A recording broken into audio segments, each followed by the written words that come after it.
Bienvenidos a En Exclusivo de France 24. Nos encontramos en la ciudad de Los Ángeles para la 9ª Cumbre de las Américas y precisamente en el marco de esta cumbre nos hizo un espacio en su agenda el presidente de Panamá, Laurentino Cortizo.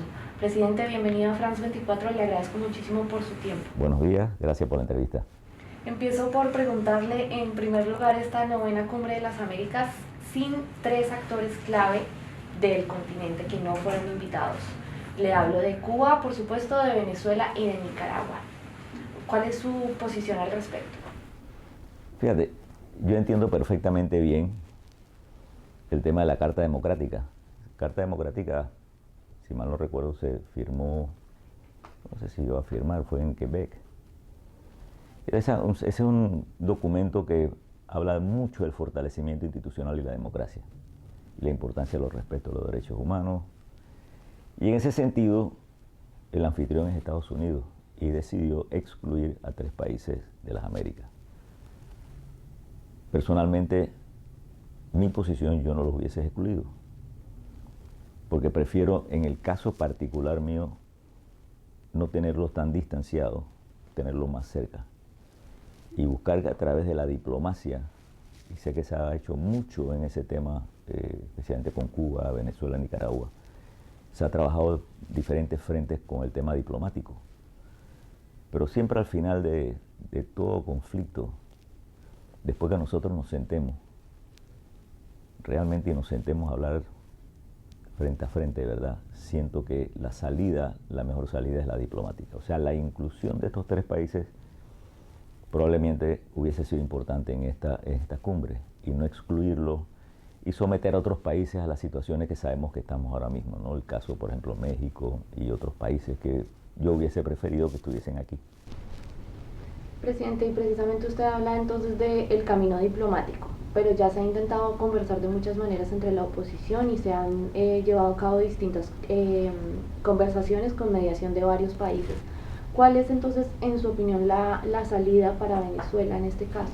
En el tema de Venezuela, cuando dice se han realizado, y en efecto sí se han realizado una serie de reuniones, entre comillas, con la oposición. La pregunta mía es, ¿existe en Venezuela una oposición única, consolidada? Yo le voy a dar la respuesta, no. Mientras eso no exista, ahí se demuestra una debilidad. Entonces, lo primero que debe hacer Venezuela es, y yo conozco Venezuela, tengo muy buenos amigos en Venezuela desde que estuve en la universidad en Estados Unidos, es que la oposición se consolide con un proyecto de país, porque al final surgen mucho de las personalidades, el famoso quién va a liderizar la oposición en Venezuela. Entonces, mientras esa oposición esté así, fraccionada, débil, no es tan fácil un diálogo fructífero, no es tan fácil. Entonces, comienza por ese paso, ¿no? Una oposición un poco más fuerte, más unificada. Y en este momento, usted anteriormente había reconocido al presidente Juan Guaidó como el presidente legítimo de Venezuela en su momento. En este momento, ¿quién es para usted la figura fuerte de la oposición? No, ese es un tema que debe resolver Venezuela. Ellos tienen que tomar esa decisión y tienen que tomarla mirando muy profundamente cada uno de ellos la importancia de la unidad. Venezuela es un gran país. Vuelvo y repito, lo conocí antes de Chávez. Tuve un par de oportunidades, una oportunidad cuando el gobierno de Chávez, pero antes de Chávez yo fui muchas veces a Venezuela. Es un gran país y de gente muy buena, y un país económicamente fuerte para que esté en las situaciones que está ahora mismo. Entonces, lo que nosotros como Panamá pudiésemos hacer para unir ambas partes, nosotros somos un puente, no solamente el puente de las Américas en el tema de comercio y logística, pero también buscamos la paz en la región. Mientras tengamos nuestros países y nuestra región dividida, se nos hace difícil enfrentar otros grandes problemas que tenemos nosotros en este momento. Como precisamente la migración, de alguna manera. Como precisamente la migración. La migración, al final de cuentas, y nosotros acabamos de tener en abril, una reunión grande de ministros de Relaciones Exteriores de la región, directores de instituciones migratorias, ministros de seguridad, estuvo el secretario de Estado Blinken, Mallorca estuvo también por parte de Estados Unidos. El tema migratorio nos está afectando a todos. En un año normal en Panamá estaban entrando, pasando por una selva inhóspita, el tapón de Darién, inhóspita, donde han fallecido muchos migrantes, alrededor de 10.000 personas. El año pasado pasaron un poco más de 140.000. Y en este momento, y tengo la cifra, me la acaban de enviar, me la envían todos los días el ministro de Seguridad, van ya alrededor de 39.000 personas, la mayoría Venezuela, un poco Haití y menos Cuba. Pero esos tres países, Venezuela, pero por lejos de los 38.000, 39.000 que van, tiene el 60-70%. Entonces ahí tienes un tema que no es nada más de un país. Ese es un tema que tenemos que enfrentarlo muchos países en la región, porque tienes a corto plazo algunas medidas que se pueden tomar. Por ejemplo, para ese flujo controlado de país en país. Porque ellos vienen, toda esta familia, porque hay familias que vienen migrando, vienen de diferentes países, pasan por Colombia, llegan a Panamá en condiciones muy complicadas desde el punto de vista de salud.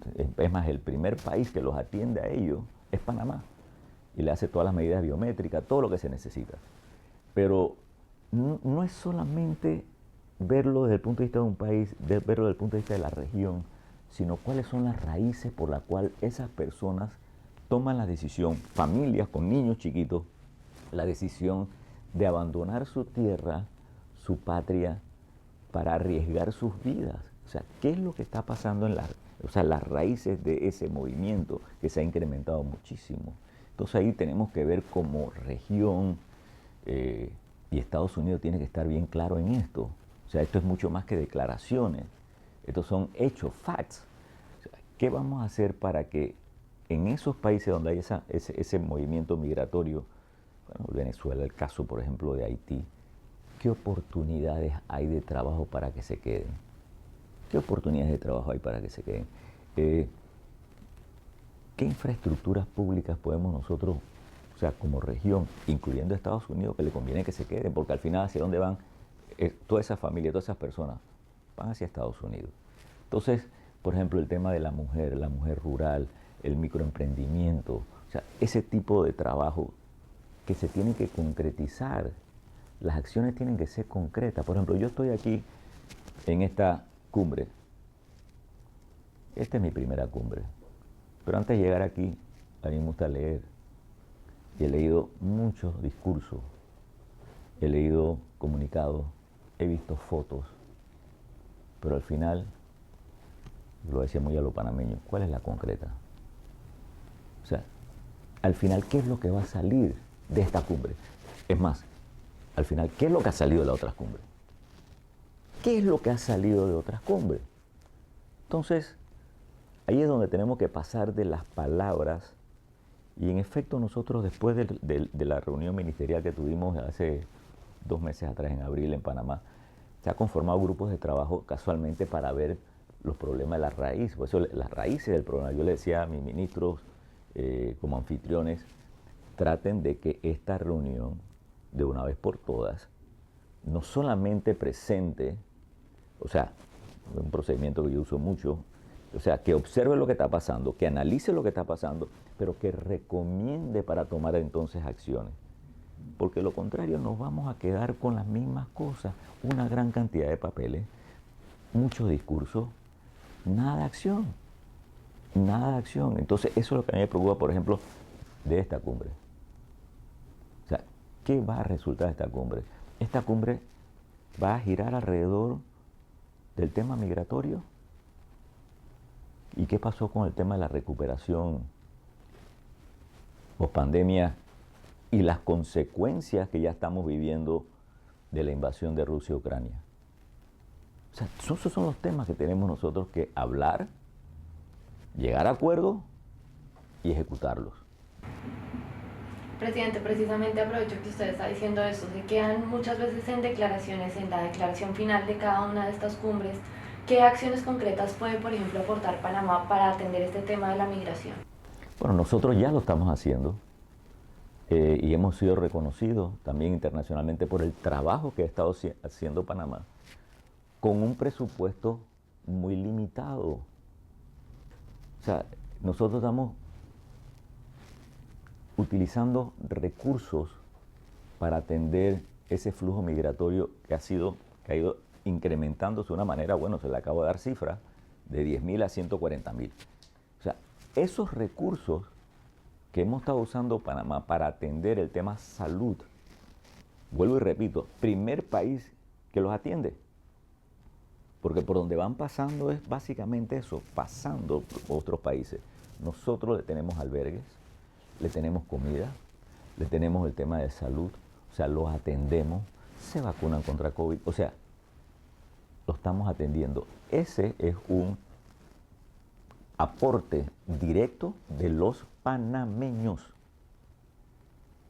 hacia el tema de esa migración irregular. Yo quisiera preguntar, por ejemplo, otros países, incluyendo Estados Unidos. Yo entiendo el problema que tiene Estados Unidos en frontera con México, pero es que eso se puede atender antes, no cuando llegan allá. Sí van a llegar, pero no la cantidad que están llegando. Entonces, desde el punto de vista de Estados Unidos, si ellos saben que tienen un dolor de cabeza enorme, saben perfectamente bien que tienen elecciones en noviembre. Entonces, lo que es importante, independientemente de la gran cantidad de problemas que tiene Estados Unidos y que tenemos todos los países, busquemos la forma de que se den acciones concretas para ver cómo vamos minimizando ese flujo que se ha incrementado enormemente. ¿Necesitan Panamá y Colombia, por ejemplo, que comparten esta frontera del Tapón del Darién, más fondos desde Estados Unidos para atender este problema? No tengo ninguna duda de la respuesta a esa pregunta, absolutamente ninguna duda. Ambos países, Colombia, Panamá, que por cierto, ambos gobiernos, estoy hablando del gobierno saliente del presidente Duque y mi administración, hemos realizado, ambas administraciones, trabajo sumamente bien coordinado. Yo tengo que reconocer esto aquí en esta entrevista. Mi relación como presidente de Panamá y el presidente Duque de Colombia ha sido una relación frente a frente. O sea, nosotros hemos trabajado esta relación como países vecinos de una manera, yo lo puedo decir, correcta. Y correcta en diferentes aspectos, desde el punto de vista comercial, desde el punto de vista, por ejemplo, de delincuencia, crimen organizado. O sea, la relación que hay entre ambos países ha sido importante, pero sí se requiere recursos, especialmente de Estados Unidos, para apoyar a ambos países. Panamá, con esa frontera enorme, inhóspita, de una selva húmeda, tropical, donde están falleciendo migrantes, se requieren recursos, por supuesto que se requieren recursos. Y esos son los temas donde al final uno se reúne con Estados Unidos, pero que al final lo que uno quiere es, hey, pero después de lo que hemos hablado, después de todo este tema que hemos estado observando, cómo aumenta la migración, los análisis que se hacen en todas estas reuniones, las recomendaciones y las acciones.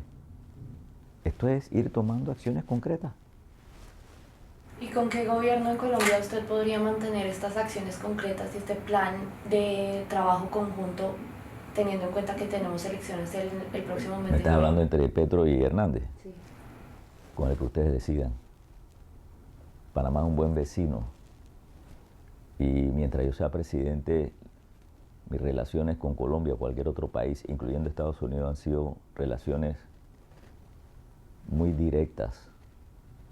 Hay veces que coincidimos y hay otras veces que no coincidimos, pero las veces que tenga que hablar y decirle alguna cosa que no me guste a cualquiera de los dos candidatos, se lo voy a decir con respeto. Presidente, volviendo al tema de Estados Unidos, que también nos dice que va a trabajar con cualquier gobierno que se presente eventualmente. Pero volviendo al tema específicamente del Tratado de Libre Comercio, que se pidió una renegociación. Y hubo estas discusiones también, entiendo, con el secretario de Anthony Blinken. ¿En qué está esto en este momento? En efecto, nosotros no estamos hablando, Panamá no está hablando, o la solicitud formal que hizo Panamá a la Oficina Comercial de Estados Unidos, el USTR, y a la Secretaría de Agricultura, no es la negociación de el TPC-TLC, sino es la revisión de 4 productos que son sensitivos para Panamá. Son los productos vinculados, por ejemplo, a arroz, las carnes, productos lácteos, algunos productos lácteos. Y en ese sentido, la canciller de Panamá tiene la próxima semana una reunión casualmente con la Oficina Comercial de los Estados Unidos, el USTR, para ver cómo nos podemos sentar y buscar solución, porque nosotros requerimos soluciones. Nuestra balanza comercial con Estados Unidos es sumamente favorable, pero extremadamente favorable a los Estados Unidos. Y para nosotros el sector agropecuario, especialmente esos 4 productos, es vital, es fundamental para la paz social. Esas 4 actividades representan una generación de empleo muy importante para el país. Entonces, yo espero que Estados Unidos se siente con nosotros, que conversemos y que busque una manera de llegar a entendimientos positivos para Panamá y Estados Unidos. ¿Qué le interesa a Estados Unidos? Entonces, con los vecinos de América Latina, mi recomendación a Estados Unidos, miren más hacia América Latina. Miren más hacia América Latina. No es un reemplazo total del acuerdo, sino solamente 4 puntos en específico. Son 4 puntos, sí, 4 productos en específico, sí. Perfecto. ¿Y qué hay de las negociaciones que empezó el expresidente Varela con China? ¿Sigue siendo Estados Unidos el principal socio comercial o puede haber un acercamiento mayor hacia? Estados Unidos es nuestro principal socio comercial, 1. Es nuestro principal socio estratégico, 2. El primer usuario del canal. China es el segundo usuario del canal en este momento. Nosotros vamos a reiniciar esas negociaciones con China. Ese proceso ya inició con la administración pasada de Panamá. Ese proceso tiene que realinearse más hacia el tema agropecuario desde el punto de vista de Panamá. E independientemente de las asimetrías, estamos hablando de una economía sumamente fuerte, segunda más potente del mundo, con Panamá.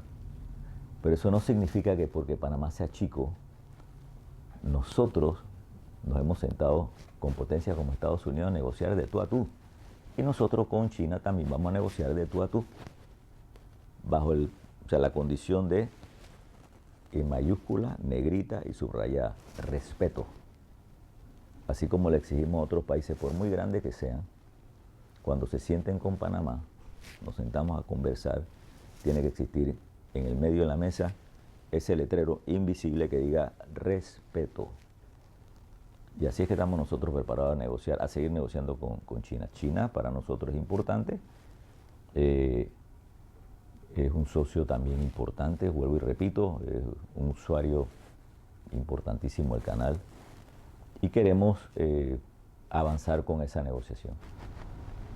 Presidente, usted está más o menos ya a 3 años de su mandato, está próximo a cumplirlos. Le tocó una situación inédita para todos los mandatarios en el mundo, que es la pandemia del COVID-19. ¿Cuál cree usted que fue su mayor acierto en atender esta pandemia y su mayor error? En el tema de acierto, sin duda alguna, fue alinear los equipos de gobierno. O sea, las instituciones vinculadas al tema salud, que estuviesen bien alineadas, que es una palabra que yo uso mucho, te la he usado ya 3 veces en esta entrevista, y la palabra disciplina. Equipos bien alineados, disciplinados, pudimos nosotros avanzar y enfrentar la pandemia. Con el mismo método que te acabo de mencionar, el equipo de salud, un equipo interinstitucional observando, analizando, y me recomendaban, todos los lunes recibía por escrito las recomendaciones que tenía que tomar. Obviamente esos eran los momentos más difíciles. Tuve que tomar decisiones muy duras. Por ejemplo, una cuarentena estricta para Panamá fue muy estricta porque no nos quedaba otra. Cuando yo recibí un 16 de marzo del 2020 un informe de expertos de salud que me decían que en Panamá teníamos 175 unidades de cuidado intensivo para COVID y que en los próximos 5 a 8 meses íbamos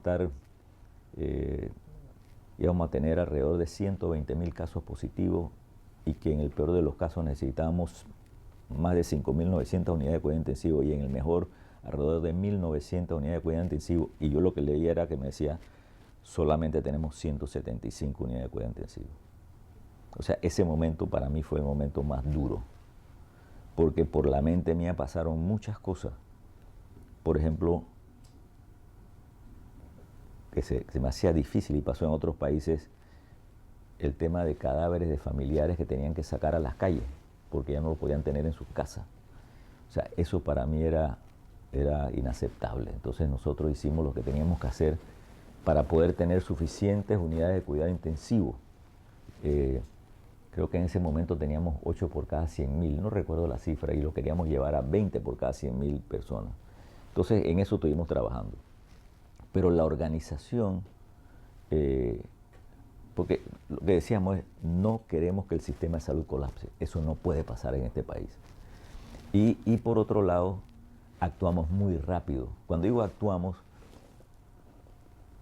yo no comencé a tomar decisiones porque se me ocurría tomar decisiones, sino el equipo especializado, o sea, doctores, epidemiólogos, o sea, ellos eran los que tomaban recomendaciones. Entonces, en un momento dado, expertos en vacunas, doctores, los reunimos a tiempo. Y ahí se decide, en su recomendación, y yo tomé la recomendación y la acepté, que debíamos irnos por 2 vacunas, Pfizer y AstraZeneca. Y eso se hizo con mucho tiempo y nos permitió a Panamá poder negociar y adquirir suficientes vacunas, pero suficientes para toda la población, que hoy en día nosotros tenemos el 75% de la población vacunada. Estamos ya con el 4.º refuerzo y tenemos vacunas para toda la población. Es más, inclusive nosotros hemos donado a otros países vacunas. Desacierto. Yo no sé. O sea, hay mucho desacierto. O sea, la silla presidencial, uno toma decisiones. Uno quisiera que la decisión que uno tome sea 100% aprobada, que no es así. En el mejor de los casos es 50-50, 50%, 50%. O sea, no es fácil tomar decisiones. Por ejemplo, tomar una decisión de una cuarentena rígida, con un toque de queda fuerte, con días específicos para mujeres y para hombres, con horas específicas de acuerdo a la cédula para hombres, para mujeres. Eso no fue fácil. No fue fácil, eso fue muy difícil. Pero bueno, al final hemos avanzado. El manejo de la pandemia en Panamá ha sido reconocido por la Organización Panamericana de la Salud como uno de los países que lo hizo mejor. Eso lo dice la OPS, incluyendo quien estuvo de director de la OPS, el doctor Alfaro, que ya dejó Panamá, está ahora en Guatemala. El manejo que se hizo para no estar improvisando. A mí no me gusta improvisar. Fue importante. Regreso a otro de los retos que ha enfrentado durante su administración, y es todo este escándalo de los papeles de Pandora. ¿Cómo ha sido de el Panamá? trabajo? Los de Pandora y Panamá. ¿Cómo ha sido el trabajo a través de las investigaciones que ha iniciado su gobierno? Fíjate, nosotros, en el caso particular mío, voy un poquito para atrás, porque tú estás mencionando los papeles de Panamá y lo de Pandora. Un mes antes de mi toma de posesión, en junio, a nosotros nos pusimos en que Panamá quedó en la lista gris de Gafi y hemos estado avanzando de una manera muy importante. El plan de acción en Gafi tiene 15 puntos, ya llevamos 8 muy avanzados y 7 parcialmente avanzados, o sea que el avance de Panamá ha sido sustancial, inclusive desde el punto de vista interinstitucional, que nos reunimos una vez por semana. En muchas de esas reuniones yo participo. En el tema, por ejemplo, de los papeles de Panamá, no tanto Pandora, los papeles de Panamá, déjame decirte algo. 0.26% de las compañías esas offshore, solo el 0.26% están en Panamá. El resto está en otras partes del mundo, incluyendo en este país.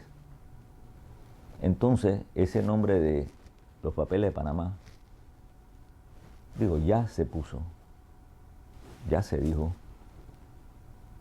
pero es incorrecto. Los papeles están en otras partes que no es Panamá. Esas sociedades offshore en Panamá solamente tiene 0.26. Eso fue incorrecto, eso fue injusto.